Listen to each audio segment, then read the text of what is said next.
Nessa noite eu queria conversar sobre um assunto extremamente pertinente, sobre tomadas de decisão, sobre como entender de Deus alguns princípios, que caminhos nós tomarmos. Então eu gostaria de abrir com você em Marcos, capítulo 4, versículo 35. Vamos falar sobre despertar. Abre lá então Marcos, capítulo 4, versículo 35.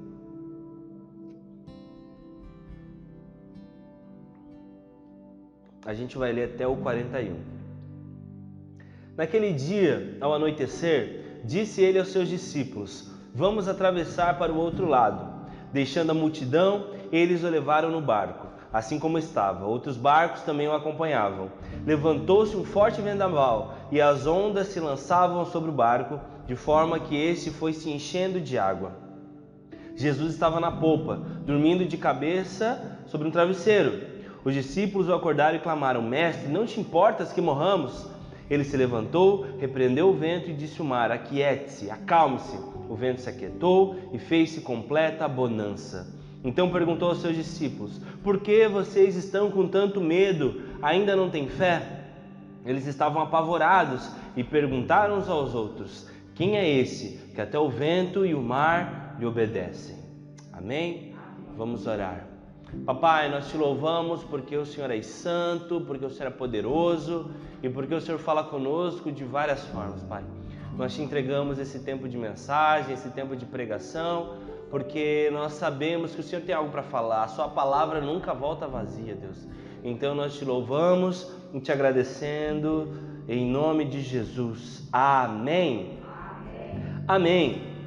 Então, essa primeira passagem que nós iremos ler fala sobre Jesus dormindo enquanto acontecia uma tempestade, né?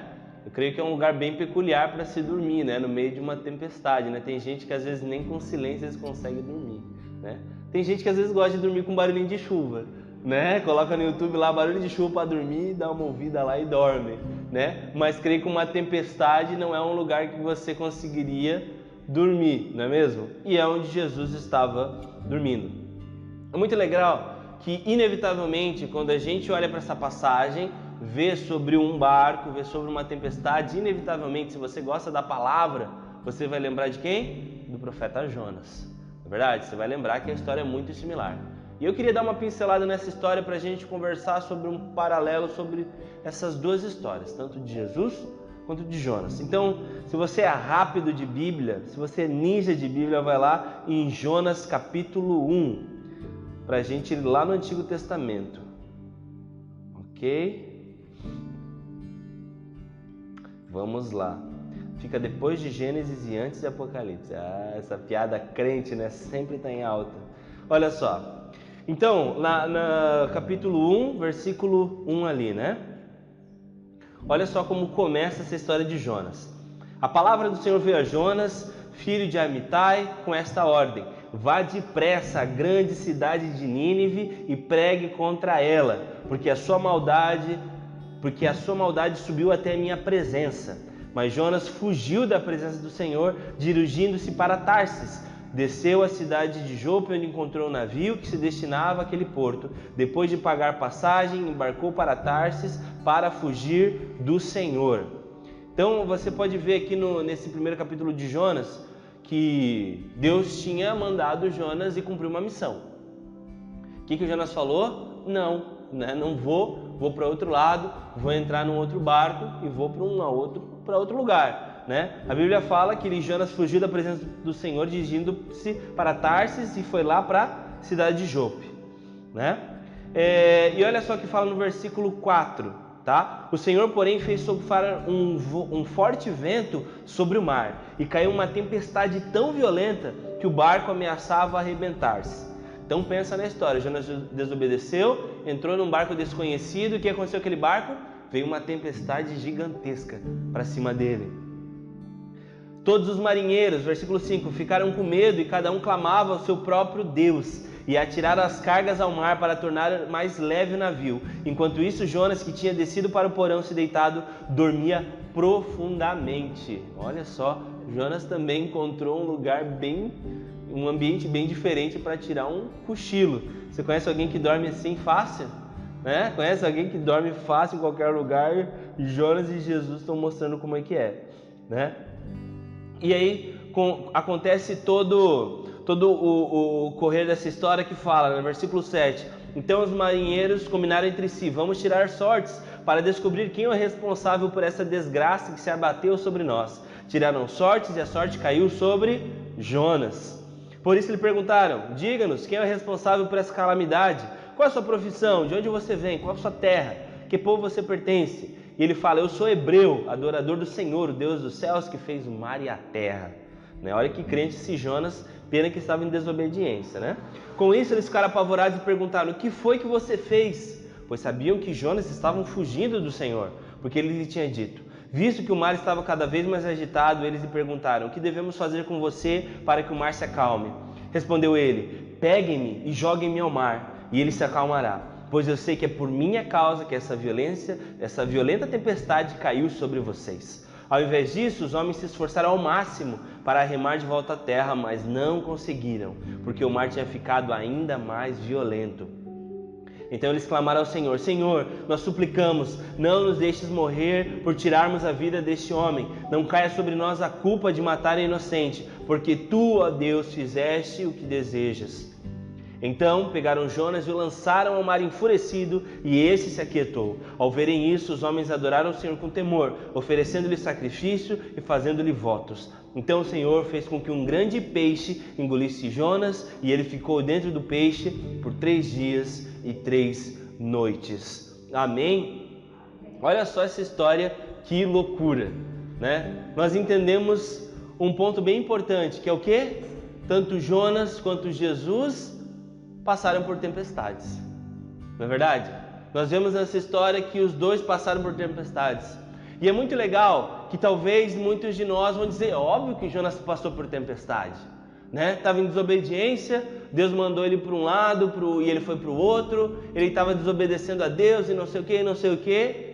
É muito fácil justificar a tempestade de Jonas. E a pergunta é: e Jesus então? Por que Jesus passou por tempestade? Jesus era o Filho de Deus. A palavra afirma que Jesus Cristo não cometeu pecado algum e nenhum engano foi encontrado em sua boca. Sabe, quando nós vemos essas duas histórias, nós entendemos um princípio que nós precisamos entender, que é qual? Tanto obedientes quanto desobedientes passam por tempestades. Tanto as pessoas que são obedientes a Deus, quanto as pessoas que são desobedientes a Deus, passam por tempestades. O que isso quer dizer? Que ninguém consegue fugir da tempestade. Todos nós passaremos por tempos difíceis. Mas a questão é: como você vai passar por essa tempestade? Porque uma coisa que nós descobrimos é: todos passaremos. Mas há uma diferença nessas duas histórias que nós precisamos nos avaliar nesse momento aqui. Nós iremos entender um princípio muito importante. Nós entendemos, primeiro de tudo, que Jesus era alguém que estava em obediência. Já Jonas estava em desobediência. E o que é muito interessante sobre esses dois pontos é a tomada de decisão. Porque Jesus ele estava nessa tempestade, nessa chuva, nessa loucura, mas o que aconteceu? Os discípulos levantaram ele: ei, Jesus, acorda! E ele levanta tranquilamente, acordando de um sono, né? Talvez meio olhando assim. Você já acordou no meio alguém já te acordou no meio do nada, no meio da noite? Acorda! Tu acorda meio assustado e tudo mais. E Jesus acordou. O que ele fez? Ele levantou e disse: tempestade, se acalme. Tempestade, pode ir parando. E o que a Bíblia fala? Que a tempestade onde Jesus estava parou. E agora nós fazemos um paralelo com a história de Jonas. O que aconteceu com Jonas? Ele estava lá e a tempestade aumentava. A história conta aqui que o pessoal, né, os marinheiros tentando remar e tentar ajudar, vamos voltar para a terra, e o mar não deixava. E as coisas só iam de mal a pior. E daí o que acontece? O pessoal fala: ei, Jonas, quem é tu? Né? O que você está fazendo? E ele fala: é por culpa minha essa tempestade. E o que Jonas faz para acalmar a tempestade? O que ele precisou fazer? Pular do barco. Pular do barco. Sabe por quê? Porque Jonas não tinha autoridade para se levantar naquele barco e dizer: ei Deus, para essa tempestade. Sabe por quê? Porque ele estava em desobediência. Sabe, meus irmãos, muitos de nós talvez estão passando por tempestades, estão falando: Deus, para essa tempestade em nome de Jesus. Deus, para esse momento em nome de Jesus, pelo nome do teu Filho poderoso, dos céus e da terra. Você fala tudo o que você quer falar, mas você não tem autoridade, sabe por quê? Porque você está numa tempestade por causa da sua desobediência. Talvez você está passando por uma luta e você vê que não para e não cessa. Talvez, meu irmão, para você a solução é pular do barco. O que isso quer dizer? Se arrepender, mudar totalmente de atitude, ir para o outro lado. Mas se você está em obediência ao Senhor, se você está vivendo hoje uma tempestade, tempestade forte, tempos difíceis, mas eu sei que eu estou no centro da vontade de Deus, eu sei que eu estou correndo para onde Deus me enviou, mesmo que esteja difícil. Sabe o que você pode fazer? Dizer: tempestade, ei, pare. Deus, acalma o meu coração. Deus, me dá um escape, porque eu estou em obediência. Por isso que Jesus parou a tempestade e por isso que Jonas precisou pular do barco. Amém, meus irmãos? Vocês estão comigo aí?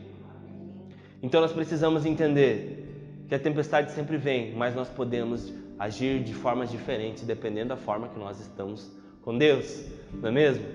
Então nós precisamos entender, primeiro de tudo, se você está numa tempestade por causa da sua desobediência, se arrependa, pule do barco, mude 180 graus.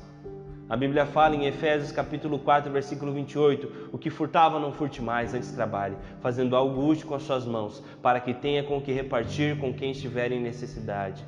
O que isso quer dizer? O que furtava não furte mais, agora dê. Como nós falamos anteriormente, se eu fazia o mal, eu faço o bem. Se eu machucava, eu curo. Se eu maldizia, eu abençoo. Por quê? Porque você se arrependeu. E é uma pergunta muito importante de a gente entender: qual tempestade você está vivendo hoje? Isso é importante, porque de tempos em tempos a tempestade vem. E a pergunta é: como que você está lidando com a sua tempestade? Isso é muito importante, porque isso vai dizer como você vai viver daqui para frente, meu irmão. Amém? Outro ponto importante: além da tempestade, ambos estavam dormindo. Por quê? Eram dois tipos de sono, sonos completamente diferentes. O sono de Jesus era o sono da obediência, de alguém que descansava. Sabe, não tem coisa melhor do que você dormir descansado. Eu estou vivendo o que Deus tem para mim, mesmo que esteja difícil, eu posso descansar, porque Ele cuida de mim. Cara, essa é a melhor sensação possível, não é mesmo? De mesmo que está difícil, eu sei que Deus cuida. Eu sei que Deus cuida. Por isso que Filipenses 4,6 fala, né? Não andeis ansiosos por coisa alguma, mas em todas as suas orações e súplicas e petições, levem seus pedidos a Deus. E a paz de Deus, que excede todo o entendimento, guarda o seu coração e a sua mente em Cristo Jesus. Cara, não tem coisa melhor do que viver esse versículo. De entregar as coisas para Deus e dizer: Deus, eu confio em Ti, eu estou Te obedecendo. Mesmo que esteja difícil, vou descansar. Esse é um ponto importante. Mas o sono de Jonas era o sono de fuga. Já aconteceu isso com você? De às vezes você está cheio de pepino, cheio de problema, do nada: eu só quero chegar em casa, me fechar no meu quarto e dormir e pronto, amanhã eu vejo. Já aconteceu isso com você? Com muitos de nós. Esse é o sono da fuga. Esse era o sono de Jonas. O sono de alguém que estava em desobediência, sabia que precisava resolver algumas coisas, mas fez o quê? Deixar de lado e vou dormir. Cara, dormir nesse ponto não resolve nada. Se você está em desobediência, você precisa se mover e se arrepender. Amém, meu irmão? Amém.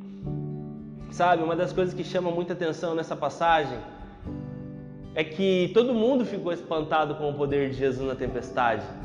Não é verdade? Acho que até a gente ficaria hoje em dia, né?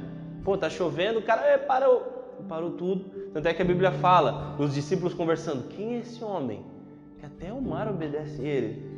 Os discípulos, eles já ficavam muito de cara com Jesus, mas eu fico pensando: tinha mais essa ainda, Jesus, né? Jesus curou, salvou, fez um monte de coisa, e ainda ele para o mar. Que homem é esse?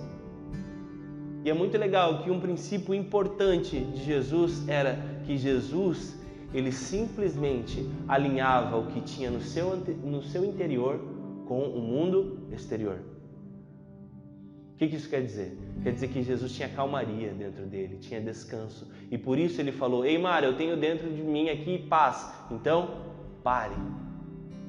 Por quê? Porque Jesus, o papel, do Espírito Santo nas nossas vidas é realmente trazer essa sabedoria de entender que agora nós não somos mais movidos pelo externo, nós somos movidos pelo interno. Gente, nós não somos mais movidos pelos problemas externos. Nós somos movidos por Covid, por crises, por problemas, por nada. O dólar não nos move mais. O dólar não diz como está o nosso humor. Quem diz o que somos de verdade e nos traz paz é o Espírito Santo habitando em nós. O Espírito Santo em nós, a esperança da glória. Amém? Então nós entendemos que Jesus, simples fato, pegou o que tinha dentro e colocou no mundo exterior. E a pergunta é: você consegue fazer isso?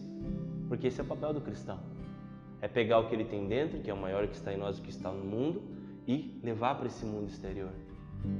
Por isso que a gente brinca com aquela analogia: você é um termômetro ou você é um termostato? Porque o termômetro, ele sente a temperatura que está no ambiente e diz: está tantos graus. O termostato não, você vai lá e escolhe: eu quero que esteja tantos graus, quero que esteja tantos graus. Ele dita qual que vai ser o calor do ambiente. E esse é o cristão. Nós determinamos o nosso ambiente. Então, seja o cristão na empresa, seja o cristão na faculdade, seja o cristão onde ele for, ele transforma o ambiente, porque nós somos termostato, porque nós pegamos o que há em nós e colocamos para o mundo ver. Por isso que a Bíblia fala: nós somos a luz do mundo, e quando a luz vem, automaticamente a escuridão sai. Amém, meus irmãos? Que em nome de Jesus a gente possa ser um termostato e diga: ei, mesmo que o mundo lá fora esteja em tempestade, aqui dentro a calmaria, porque eu estou guardado em Ti, Senhor Jesus. Você crê nisso? Amém. Em nome de Jesus, nós precisamos entender. E como nós falamos, o sono de Jonas foi um sono da ignorância, e nós precisamos entender que muitas das vezes, para acordar de um sono desse, nós precisamos ser acordados por alguém do nosso lado. Por isso que é tão importante nós termos pessoas à nossa volta. E esse é um princípio importante da igreja, o princípio do discipulado, o princípio do caminhar junto. Porque se ninguém fosse lá chamar Jonas, talvez Jonas não ia acordar, estaria até hoje lá dormindo nesse barco. Mas alguém falar: ei cara, tá errado, ei, o que é isso? Levanta aí. Olha só o que está acontecendo, está quebrando tudo lá fora. Mas teve alguém que cutucou ele. Então permita-se ser cutucado pelas pessoas. As pessoas que você entende que são referência para você, que são referências da parte de Deus. Líderes, pastores, amigos, enfim. Mas permita-se ser acordado. Porque muitas das vezes você está dormindo e nem reparou. E quando alguém vem te acordar, você fica: não sai. Tipo quando eu vou acordar a Mari de manhã: amor, vamos acordar? Não quero. Por quê? Não quer acordar, né? Eu jogo um balde e ela acorda, brincadeira. Já pensou? Mas nós precisamos entender que é muito importante nós sermos acordados. Nós precisamos ser acordados por pessoas que nós julgamos ser referência. Então permita-se ser ministrado. Eu sei que muitos de nós somos muito fechados e não gostamos de abrir nossa intimidade, nosso coração, mas é necessário ser acordado por alguém. É necessário caminhar com alguém que te cutuque e diga: ei, tá errado, cara, você tá dormindo, vamos caminhar junto, vem pra cá. E que em nome de Jesus, Deus levante pessoas e conte com a gente também para ser essas pessoas sobre sua vida. Amém? Amém. Amém. Continuando, uma das coisas que nós precisamos entender que Jesus de fato se importa conosco. Amém? Nós precisamos entender esse ponto, e essa parábola mostra, essas histórias, mostram que de fato Jesus se preocupa conosco. É muito legal porque nós vemos que na parábola, na história de Jonas, por exemplo, nós vemos que por causa de tudo aquilo que aconteceu, o que aconteceu com a tripulação? A tripulação se converteu. Lê ali no texto, no final eles falam: olha, depois que jogaram Jonas lá, eles tiveram um santo temor de dizer: Deus nos perdoa por mandar alguém para fora do barco. E depois disso eles fizeram votos a Deus e se converteram. Olha só que incrível. Talvez o seu despertar hoje gere vida nas pessoas que estão à sua volta. Já pensou nisso, cara? Já pensou que talvez o que falta para sua família ser transformada plenamente é talvez a você se posicionar e acordar e despertar? Porque por causa de Jonas toda a tripulação foi ganha para Jesus.